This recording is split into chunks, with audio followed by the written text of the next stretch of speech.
So you have like spent about 28 years recruiting people who would probably betray their own countries.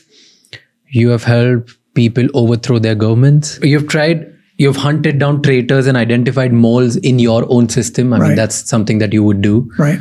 Right. So you do a bunch of these things. Explain me. Let's say if somebody's watching you for the first time and in this conversation, that person hooked right now. Uh-oh. Yeah. Okay.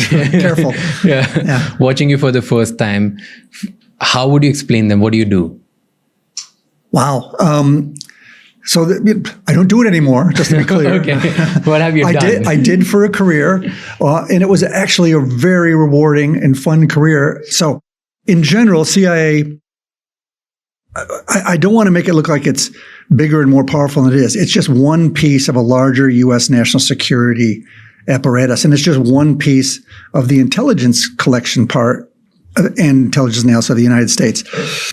But what the CIA does is does sort of two basic things.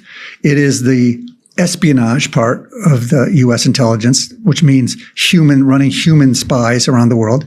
And it is sort of the main analytic cadre of the U.S. intelligence. So there's almost like a small, mid-sized university. So there's people there who are on the analytic side. They stay in Washington mostly, and they have people who are experts on everything. So there's cadres of people who are experts on the Indian economy and the Indian Navy and the Indian relationships with China and whatever. And then there's people who are experts on the Tunisian economy and on Iranian missile systems and and their job is to they receive intelligence from everywhere. So they're trying to read all of the academic papers. They're trying to, look at articles of what's coming from businessmen. They're looking at what's coming from satellites, from U.S. diplomats around the world, State Department officials.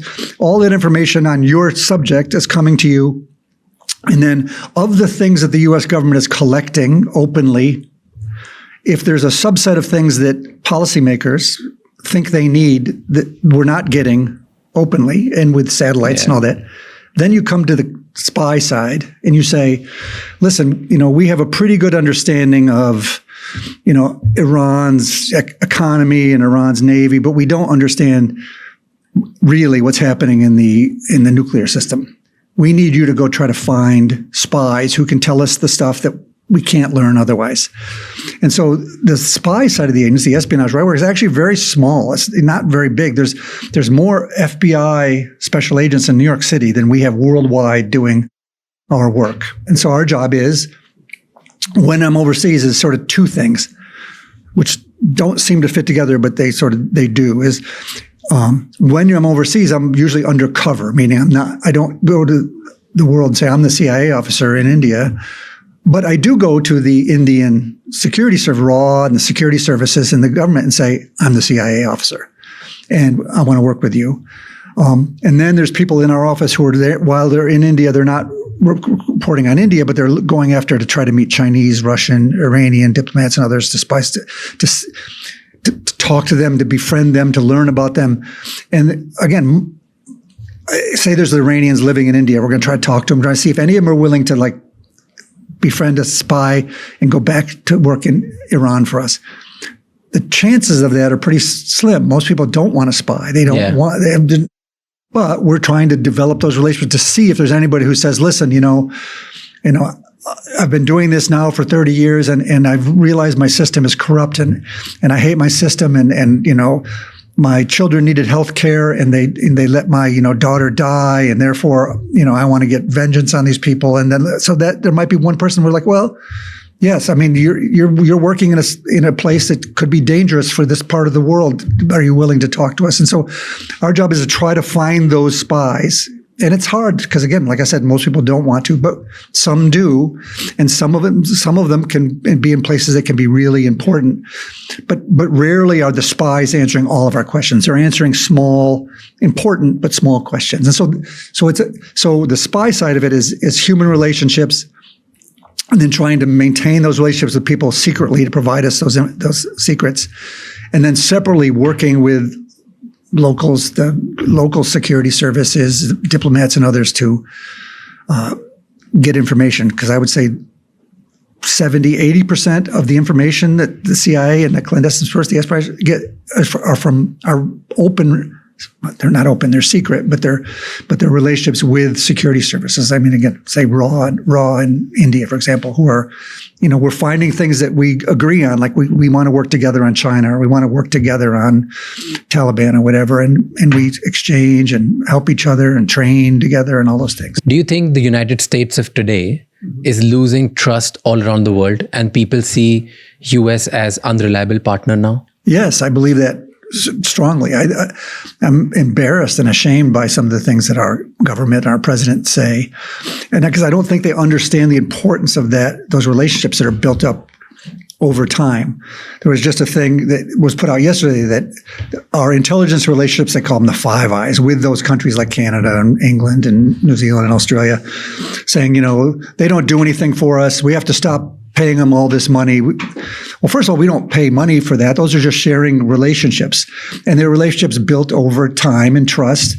And those relationships are really beneficial to the U.S. government. There's places and activities that the Australians and British people can do for us because we don't have access that are really important for us. But this administration seems to have this sort of view of the world that since we're the biggest and the most powerful, bullying and pushing people around and extorting them is the best way to get things. It's almost like a mafia view of the world, right?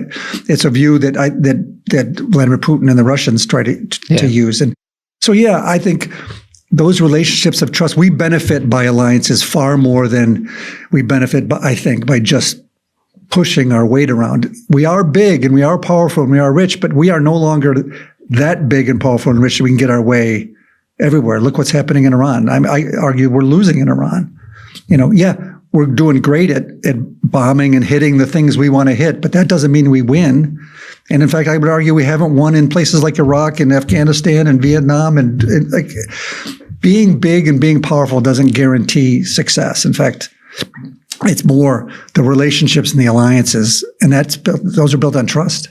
And do you tell your kids about it, that you were a spy at some country? Yeah, so that's interesting. So there's, at the end of the day, too, the CIA, like anything else, is a government bureaucracy, right? So there's rules, there's regulations, and you have to fill out paperwork, and you have to make sure your accounting is done and all these other kind of things, right? And so there's rules for what we can do and how we can do it, and we have lawyers that make sure everything we're doing is legal and all these type of things. But there's one thing where they don't say this is the way to do something, and it's with your children. Essentially, everybody's children are different. So at some point, most everybody tells their children what they're doing, but it's up to you to decide when they are mature enough and ready to do that, because you can imagine in certain circumstances, you might be putting your kids in a very difficult situation because you're asking them to lie for you. You're like, okay, Dad actually doesn't work for the State Department as a diplomat. He works for a Central Intelligence Agency doing spy work. But you can't tell any of your friends. You have to be careful. Don't ever say it on the phone. Don't you put them in a difficult situation. And so everybody chooses when to do that differently. Most people wait until their kids are maybe in high school and they're back in the United States. They can explain it to them, that type of thing.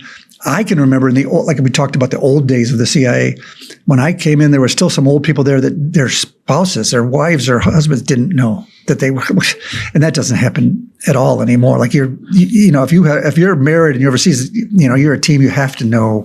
At what